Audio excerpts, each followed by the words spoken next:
आज मैं एक कोरियन लड़की की जिंदगी की एक ऐसी भयानक घटना बताने जा रही हूँ जिसकी सजी धजी जिंदगी में चोरी जैसे झूठे आरोपों के कारण उसकी पूरी जिंदगी तबाह होने की कगार पर आ गई और उस झूठे आरोप से छुटकारा पाने और नए सिरे से जिंदगी की उम्मीद में वो एक अनजान जगह के लिए निकल पड़ी। लेकिन वो नहीं जानती कि शायद वहाँ उसके लिए कुछ और भी खौफनाक और भयानक इंतजार कर रहा है।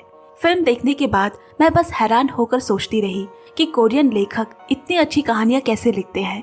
तो आपके लिए एक बार फिर मूवीज ट्राइब ऐसी कहानी लेकर आ चुकी है। 2010 की थ्रिलर और mystery Korean masterpiece movie best seller IMDb 6.1। कहानी सुना तो आप सभी को पसंद है, तो जरा वीडियो को लाइक शेयर भी पक्के से कर दे। चलिए अब कहानी में खोया जाए।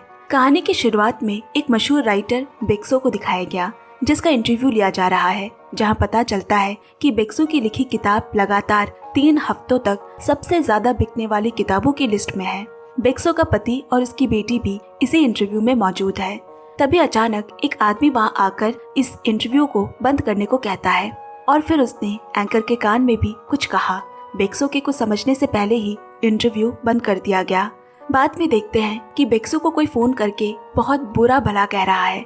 दरअसल बात यह है कि बेक्सो की हाल ही में जो किताब सबसे ज्यादा बिकने वाली किताबों की लिस्ट में है, उस किताब के खिलाफ कहानी चोरी का आरोप लगा है। मतलब बेक्सो ने किसी और की किताब की कहानी कॉपी करके अपनी किताब पब्लिश की है, जबकि वो किताब उसकी खुद की लिखी हुई है। बेक्सो लगातार उस आदमी को समझाने की कोशिश कर रही है कि कहानी बिल्कुल उसकी अपनी लिखी हुई है, लेकिन वो किसी भी तरह से उसे समझा नहीं पा रही। अंत में कहानी चोरी के आरोप में उसे अलग अलग तरीकों से अपमानित किया जाता रहा और मुकदमा करने की धमकी देकर फोन काट दिया गया। इसके बाद ही सभी मीडिया और अखबारों में बेक्सो के नाम से कहानी चोरी का आरोप लगाकर खबर छापी गई। दरअसल अगर 20 साल तक मेहनत करने के बाद एक बेहतरीन करियर और मुकाम हासिल करने के बाद वहाँ चोरी जैसे झूठे आरोपों से जब सब कुछ तबाह हो जाए तो शायद जीने की इच्छा ही मर जाती है। अब इसके बाद कहानी हमें 2 साल बाद ले जाती है। इतने दिनों तक बेक्सो समाज की कटु बातों को सहते सहते वो इसे और बर्दाश्त नहीं कर पा रही। यहाँ तक कि उसके पति के साथ भी उसका रिश्ता अब अच्छा नहीं रहा। इसीलिए वो फैसला करती है कि समाज और कुछ जहरीले लोगों से वो बहुत दूर चली जाएगी, कहीं और जाकर नई सिरे से रहना शुरू करेगी। और वो अपनी बेटी को लेकर एक बहुत ही सुनसान जगह वाले घर में चली आती है। घर शहर से कुछ दूरी पर है, चारों ओर जंगल से घिरा एक डरावना माहौल। घर को देख ही समझा जा सकता है कि इस घर में बहुत समय से कोई नहीं रहा है। बेक्सो को ये घर पसंद आया, हालांकि उसे ये माहौल थोड़ा डरावना लगता है। इसके बाद जब घर के मालिक ने दरवाजा खोला तो देखा एक पागल बूढ़ी औरत घर के अंदर से निकल भागकर जंगल की ओर भाग गई। मालिक ने बताया कि ये घर पहले एक अनाथ आश्रम था। जब यहाँ कोई नहीं होता है तो वो पागल औरत बीच बीच में यहाँ आकर आराम करती है, पर अब वो परेशान नहीं करेगी, ऐसा आश्वासन दिया जाता है। अब बेक्सो अपने कमरे को अपनी पसंद के अनुसार सजाती है और मन बनाती है कि यहाँ एक और किताब लिखने का वो काम शुरू करेगी। वो इलाके के आसपास के बाजार, वहाँ के लोगों की और अलग अलग माहौल की तस्वीरें लेकर अपने कमरे में रखती है ताकि उसे अपनी अगली कहानी के स्क्रिप्ट में किसी तरह की हिंट्स या मदद मिल सके। एक दिन बाजार से लौटते वक्त घर के सामने उसे तितली के आकार का ब्रेसलेट जैसा कुछ दिखाई देता है। उसे ये देखकर काफी रहस्यमय जैसा लगा। इसके बाद उसने थोड़ी दूर पर उसी पगली को देखा। बेक्सो को थोड़ा अजीब लगा। वो अपनी बेटी को लेकर सीधा घर के अंदर चली गई। अब 2 सालों के बाद वो फिर से लिखना शुरू करती है। बेक्सो तो अपनी कहानी में खुद को मशरूफ कर लेती है, लेकिन उसकी बेटी उस घर में बहुत अकेला महसूस करती। अब उसकी बेटी दौड़ते हुए तुरंत एक कमरे में जा घुसी। तब बेक्सो ने पास आकर अपनी बेटी से पूछा, तुम यहाँ अकेली क्या कर रही हो? बेटी ने कहा, मैं यहाँ अपने दोस्त के साथ खेल रही हूँ। तुम्हारी दोस्त कहाँ है? पूछने पर बेटी ने उस कमरे की फर्श की जगह पर इशारे से दिखाया। बड़ी ही अजीब, असामान्य और रहस्यमय लगती है। तो एक दिन उसने अपने पति को फोन करके यहाँ एक बार देख आने को कहा, मगर उसके पति ने अलग अलग काम का बहाना देकर मना कर दिया।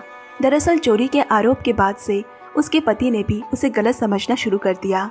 एक दिन बेक्सो लिख रही होती है, तभी अचानक उसे फर्श पर एक फटा पुराना कागज दिखा जिस पर लिखा था साल 1988 26 सितंबर को सुजिन नाम की 26 साल की एक महिला लापता हो गई और लिखा था मोंटेसरी नाम की नर्सरी के घर से संपर्क करें।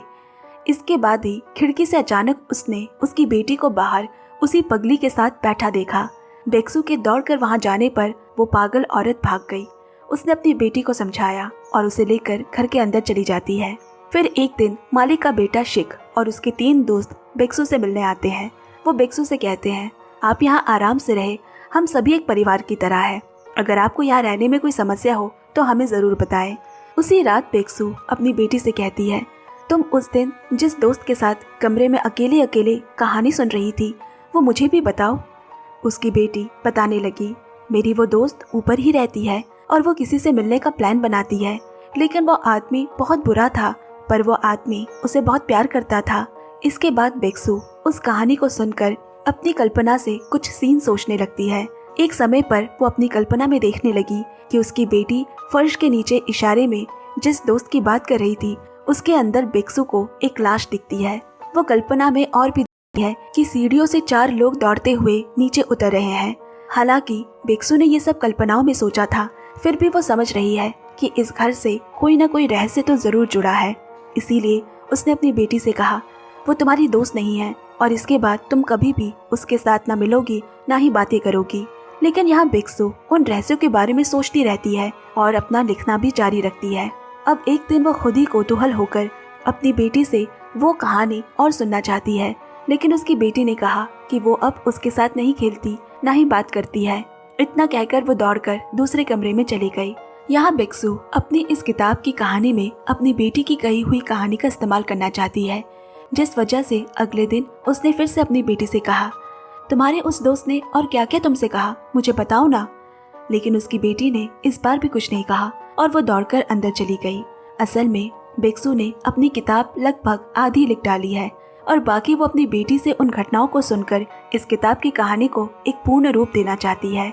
एक दिन मकान मालिक का बेटा शिक घर की मरम्मत करने के लिए घर आता है और देखता है कि वहाँ उन सभी की तस्वीरें और इस घर की अलग अलग तस्वीरें दीवारों पर लगाई हुई है।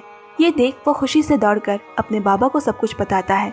उसके बाबा भी ये सुनकर खुश हो गए, क्योंकि वो ये सोचते हैं कि ये महिला एक मशहूर लेखिका है और अगर वो अपनी किताब में इस घर के बारे में लिखती है तो ये घर दुनिया भर में फेमस हो जाएगा, जिसके फलस्वरूप अलग अलग देशों से टूरिस्ट भी इस घर को देखने आएंगे।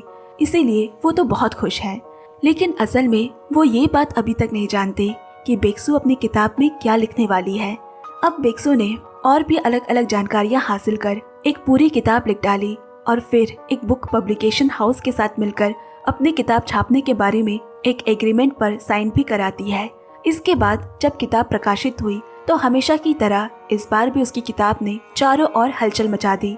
किताब हर जगह लोकप्रिय होने लगती है। तो कुछ दिनों बाद बेक्सू और उसकी बेटी नहा रहे होते हैं। तभी बेक्सू को रिपोर्टर का फोन आया और उसे पता चला कि इस बार की कहानी भी किसी किताब से चुराने का उस पर आरोप लगा है। ये सुनते ही वो तो बिल्कुल पागल हो गई। वो उस रिपोर्टर को बहुत समझाती है, लेकिन कोई फायदा नहीं हुआ। वो तुरंत दौड़ते हुए उस रिपोर्टर के पास पहुंची। वहाँ बेक्सू का पति भी था। अब बेक्सू ने वहाँ चिल्ला चिल्ली मचा दी। तब तक वो बिल्कुल ही एक साइको की तरह हो गई थी। उसने कहा इस बार की लिखी कहानी उसने अपनी बेटी से सुनी है।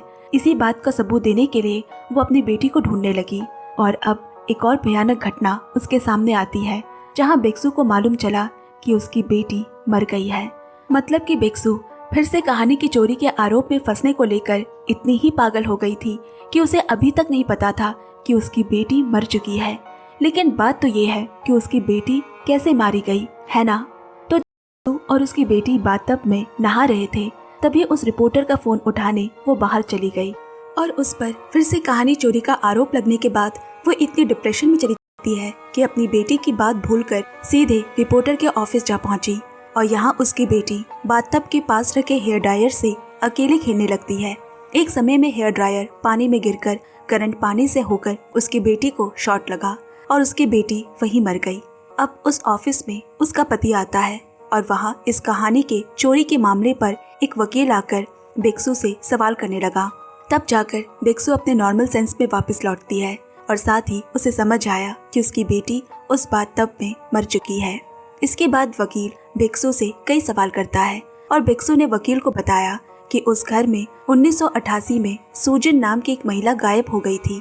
वो वकील को ये सारी बातें मनवाने की बहुत कोशिश करती है, लेकिन वकील उसकी किसी बात पर ध्यान नहीं देता। बेक्सू ने अपने पति को भी ये सब समझाने की कोशिश की, मगर वो भी उसकी बातों पर विश्वास नहीं करता। और इसी वजह से एक बार फिर से इस रहस्यमयी घटना को सच साबित करने और सबके सामने लाने के लिए बेक्सू अपने पति को छोड़कर पूरे आत्मविश्वास और जिद के साथ अकेले ही उस घर की ओर निकल पड़ती है। पहले वो सीधा उस मॉन्टेसरी नर्सरी की तलाश में जाती है जो कि उस पर्ची पर पता लिखा था। उस पते पर एक पुराना छोड़ा हुआ घर में जाकर जानकारी ढूंढने की कोशिश करने लगी, जहाँ वो कुछ तस्वीरें देखती है जिनमें से तस्वीर की एक लड़की को वो अक्सर अपनी कल्पना में देखा करती थी और तस्वीर की यही लड़की वो गायब हुई सुजिन है। तभी अचानक उसने वहाँ उसी पगली को देखा। पगली डरकर भागने लगी, वो भी उसका पीछा करती है। एक समय में वो पागल बूढ़ी औरत रुक गई। तब बेक्सू ने उससे सुजिन के बारे में पूछा और ये सुनकर पगली बूढ़ी औरत अपने पास बैग से एक तस्वीर निकालकर बेक्सू को देते वक्त वो तस्वीर हाथ से फिसलकर हवा में उड़ने लगी। जैसे ही वो पगली बूढ़ी उस तस्वीर को पकड़ने के लिए सड़क पर उतरती है, वैसे ही एक गाड़ी से जोर से टकराकर वो वहीं मारी गई। अब देखा गया कि उसके उस बैग में कई तस्वीरें थीं और वो सभी तस्वीरें उस गायब हो गई सुजिन की थी, जिसे देख अब बेक्सू को समझ आया कि इसी बूढ़ी औरत के पास ही सुजिन के गायब होने के बारे में सही जानकारी थी। लेकिन दुर्भाग्य से वो जानकारी नहीं जान पाई। लेकिन वो भी हार नहीं मानना चाहती। वो किसी भी तरह से इस सच के रहस्य को सबके सामने लाकर रहेगी, तभी उसे चैन मिलेगा। और उस घटना से वो फिर से नई किताब लिखकर खुद को साबित करना चाहती है कि उसने कभी किसी की कहानी चोरी नहीं की। तो देखते हैं कि बेक्सू दूसरी बार भी सफल हो पाती है या नहीं, या उसके सामने और भी कुछ भयानक इंतजार कर रहा है। यही अब देखने का समय है। इसके बाद वो फिर से उस रहस्यमयी घर में जाती है। वहाँ जाने के बाद उस घर के मालिक के बेटे सिक के दोस्तों में से एक बेक्सू को मारने दौड़ा, क्योंकि उसने उस गायब हो गई सुजिन और इस घर के रहस्य के बारे में अपनी किताब में लिखी है, जिसकी वजह से उन पर उस सुजिन का कोई बुरा प्रभाव पड़ सकता है। इसीलिए वो बेक्सू के ऊपर बहुत गुस्सा है। अब बेक्सू ने वहाँ इन चारों की तस्वीर देखी। अब यहाँ एक साथ इन चारों की तस्वीर देख बेक्सू ने कल्पना में जो उन 4 व्यक्तियों को सीढ़ियों से उतरते हुए देखा था, उन्हें वो इन चारों के साथ जोड़कर शक करना शुरू कर देती है। बेक्सू ने कहा, तुम चारों ने मिलकर ही सुजिन की हत्या की है। ये सुनकर वो और भी गुस्सा हो गए। किसी तरह बेक्सू को वहाँ से बाहर निकालकर उन्होंने कहा, अपनी गलत धारणा से बेवजह हमें मुसीबत में ना डाले और इस शहर को छोड़कर चले जाए। इतना कहकर सिक वहाँ से चला गया। लेकिन अगले ही दिन बेक्सू फिर से उस घर में आती है। अब देखा गया कि 3 लोग गाड़ी से आते हैं और वो लोग भी इस घर में घुसते हैं। बेक्सू उन्हें देख एक कमरे में छिप गई। वो तीनों कुछ ढूंढ रहे हैं और कहते हैं, सुजिन की लाश को हमने जिस कमरे में रखा था वो उस राइटर ने कैसे जाना। अब ये बात बेक्सू ने भी सुन ली। इसका मतलब कि वही खूनी है जिन्होंने सुजिन की हत्या की थी और लाश को इस घर के फर्श में दफना दिया था। बेक्सू की उस किताब में इसी रहस्य के बारे में कुछ अंश लिखा गया था, जिस वजह से खूनी को बाद में कोई समस्या ना हो, इसीलिए आज वो इस लाश को यहाँ से ले जाने आए हैं। अब वो उस कमरे में घुसते हैं और बगल के कमरे में ही बेक्सू छिपी हुई थी। अब इसके बाद बेक्सू के वहाँ से निकलने की कोशिश में खिड़की पर आवाज होती है। आवाज सुनकर उनमें से एक बगल के कमरे को चेक करने आया। बेक्सू बिस्तर के नीचे छिपी हुई थी। किसी को वहाँ न देख वो आदमी वहाँ से चला गया। बेक्सू ने थोड़ी राहत की सांस ली ही थी कि दोबारा वो आदमी शक होने की वजह से फिर से उस कमरे में आया, ये सोचकर कि शायद बिस्तर के नीचे कोई छुपा हो सकता है। और चेक करने के लिए जब उसने बिस्तर के नीचे लाइट मारी तो वहाँ उसे बेक्सू दिख गई। अब बेक्सू को उसने बिस्तर के नीचे से खींचकर बाहर निकाला। तभी बेक्सू उस आदमी को धक्का देकर वहाँ से भागने लगी। तीनों उसे पकड़ने की बहुत कोशिश करते हैं। यहाँ बेक्सू भागते भागते एक दूसरे कमरे की खुली खिड़की से छत पर चढ़कर वहाँ भागने की कोशिश करती है। उसे पकड़ने के लिए वो आदमी भी उसके पीछे पीछे आया। वो बेक्सू को पकड़ने ही वाला था कि पैर से उस आदमी को लात मारने पर वो वहाँ से फिसलकर जमीन पर आ गिरा और उसका पैर टूट गया। बेक्सू को भी वहाँ से गिरकर बहुत दर्द हुआ। वो किसी तरह जंगल से भागने की कोशिश करती है। वो आदमी भी लगातार उसका पीछा करते हुए आने लगे।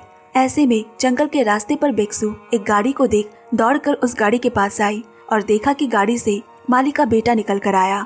उसने मदद मांगने पर वो कहता है, ये कोई बुरे आदमी नहीं है और मैंने तो आपको बहुत पहले ही यहाँ से चले जाने को कहा था। ये सुनकर बेक्सू को पूरी तरह से यकीन हो गया कि सुजिन की हत्या में इन तीनों के साथ सिक भी मिला हुआ है। इसके बाद और क्या ही किया जा सकता है। वो बिक्सू को पकड़कर उस घर में बंद कर देते हैं। अब सिक ने उससे कहना शुरू किया, आपने उस किताब में जो कहानी लिखी है उसमें वास्तविक घटना की कहानी से बहुत अंतर है। और इसके बाद कहानी अतीत के दृश्य में चली गई। समय है 1988। वहाँ एक लड़की और एक लड़के को देखा जाता है और यही लड़की होती है इस घर में खून हुई सुजिन, और ये लड़का है इस घर के मालिक का बेटा सिक। वो सुजिन से प्यार करता है और शादी करना चाहता है, लेकिन वो सिक को पसंद नहीं करती। उधर सिक के वही 3 दोस्त उस घर में सुजिन पर बुरी नजर रखे हुए थे। इसके बाद दोनों के बात के बीच में वो तीनों वहाँ आकर सिक को पीटने लगे। सुजिन के रोकने पर वो उसे भी मारने लगते हैं और फिर सुजिन समझ गई कि ये सब उसी की ही चाल है। और एक समय जब वे हाथापाई करते हैं तो सुजिन छिटक कर वहाँ की दीवार की एक लोहे की रॉड उसके शरीर में घुस जाती है। यहाँ एक बात ये थी कि उनका सुजिन को मारने का कोई प्लान नहीं था।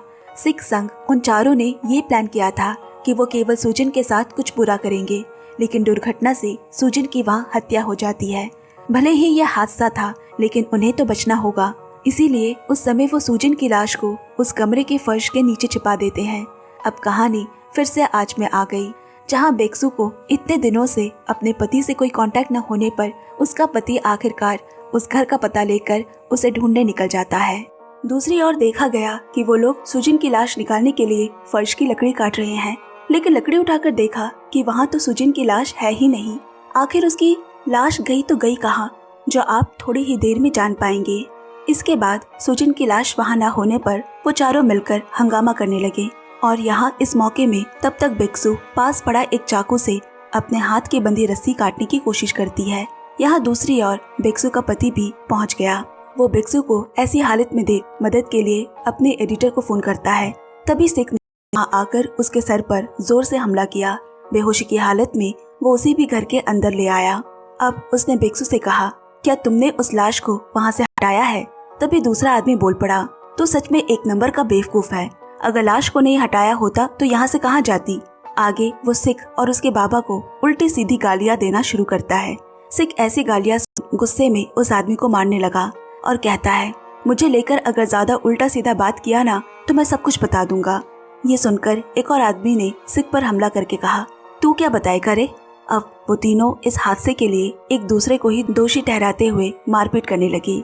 और एक तो पहले से ही वहाँ टूटा पैर लेकर पड़ा है, तो मारपीट के एक पड़ाव पर आकर जब सिक उस आदमी को मार रहा होता है तो वो आदमी गिरकर उसके सिर में एक लोहे की रॉड घुस जाती है और वो वहीं मारा जाता है। सिक ये देख बिल्कुल घबरा गया, क्योंकि वो उसे जान से मारना नहीं चाहता था। ये भी एक हादसे के तहत उस आदमी की मौत हो जाती है। सिक डर के मारे कांपते हुए अजीब तरह से वहीं बैठा रहता है।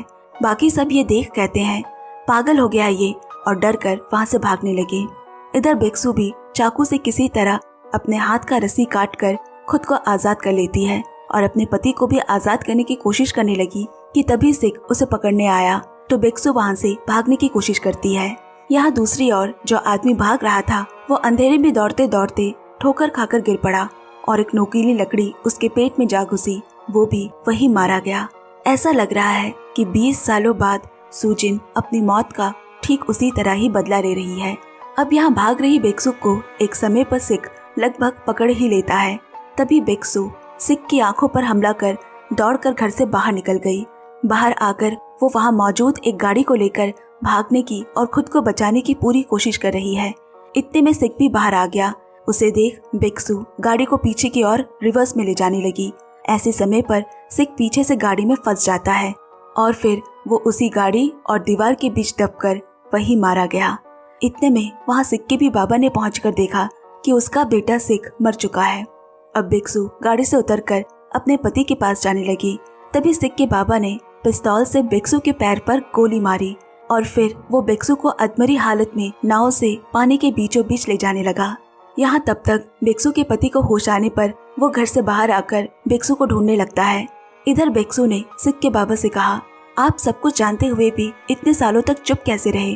तब सिक के बाबा ने कहा, तुम इन सब बातों को नहीं समझोगी। और इसके साथ ही कहानी एक और बार अतीत में जा पहुंची, जहाँ उस दिन सिक के बाबा घर में घुस रहे होते हैं। ऐसे में सिक अपने 3 दोस्तों के संग दौड़कर घर से बाहर भाग रहा है। यानी कि उस समय सुजिन मर चुकी थी और वो उसे फर्श में दफनाकर वहाँ से भाग रहे थे। सिक के बाबा को कुछ शक हुआ। उन्होंने कमरे में जाकर देखा तो सब कुछ समझ आ गया और फिर फर्श की लकड़ियां हटाकर देखा कि वहाँ सूजिन को मारकर दफनाया गया है। मगर ये क्या, उसके बाबा ने गौर किया कि सूजिन की अभी भी सांसें चल रही है। सूजिन ने उससे मदद की गुहार मांगी, मगर उसने अपने बेटे को चुना और सोचा अगर वो उसे बचाएगा तो शायद बाद में उसके बेटे पर खतरा आ सकता है। इसीलिए वो सूजिन का गला दबाकर उसे वही मार डाला। सिक के बाबा ने बेकसुक से और भी कहा, हम 20 साल से इन घटनाओं को छिपाकर अपनी अपनी जिंदगी सामान्य जी रहे थे, मगर तुमने आते ही सब कुछ खत्म कर दिया। और गुस्से में वो बेक्सू पर गोली चलाने बढ़ा, मगर बेक्सू के हाथ के वार से पानी में गिर गई। मगर वो इतने में भी नहीं रुका, अपनी लाठी से उस पर हमला करने लगा और फिर उसे पानी में फेंक दिया। और देखा गया कि बेक्सू के पैरों से एक लोहे का बड़ा सा टुकड़ा बंधा हुआ है ताकि वो पानी के ऊपर तैर ना सके। बेक्सू को पानी के नीचे एक लाश दिखी जो कि कंकाल में बदल चुकी है। वो समझ गई कि ये सूजिन की ही कंकाल है, यानी सिक के बाबा ने सूजिन को मारने के बाद उसकी लाश को भी ठीक इसी तरह इसी जगह पर फेंक दिया था। ये बात उन्होंने सबसे छिपाई। तभी सिक और उसके दोस्तों को बाद में सूजिन की लाश घर के फर्श पर नहीं मिली। अब यहाँ बेक्सू को पास ही पानी में गिरी वो पिस्तौल दिखाई दी। उसने पिस्तौल से नाव पर सिक के बाबा को निशाना लगाकर गोली चलाई। गोली लगने से वो सीधा पानी में जा गिरे। कुछ ही दूरी से बेक्सू के पति ने उस आदमी को पानी में गिरते हुए देख लिया और वो सब कुछ समझ गया।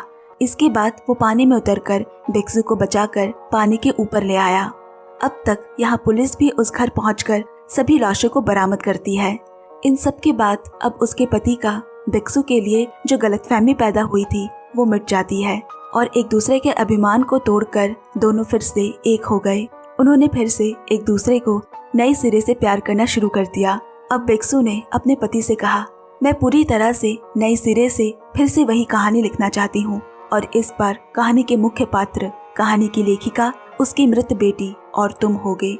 ये सुनकर उसका पति बोला, क्या तुम्हारा दिमाग ठीक है? क्योंकि कोई भी लेखक अपनी कहानी में खुद को इस तरह पब्लिक करना बिल्कुल भी सही नहीं समझता। और फिर हंसते हंसते कहने लगा, ऐसा होने पर तो मीडिया को एक सनसनी टॉपिक मिल जाएगा। बेक्सू ने भी हंसकर जवाब दिया, हम तो इसी का ही इंतजार कर रहे हैं, है ना? मतलब इससे ही समझा जा सकता है कि उसकी अगली किताब भी पूरी तरह से बाजार हिला देने वाली बेस्ट सेलर होने वाली है और ये मूवी यहीं पर खत्म हो जाती है। आई होप दोस्तों आज का वीडियो आपको अच्छा लगा हो। अगर अच्छा लगा तो वीडियो को लाइक और शेयर करके हमें सपोर्ट करें और हाँ, हाइप कमेंट्स में हमें पॉइंट्स जरूर दें ताकि हमारी ये कहानी और भी लोगों तक पहुंच सके। धन्यवाद दोस्तों, जल्द मिलते हैं अगली कहानी के साथ। तब तक bye bye and take care.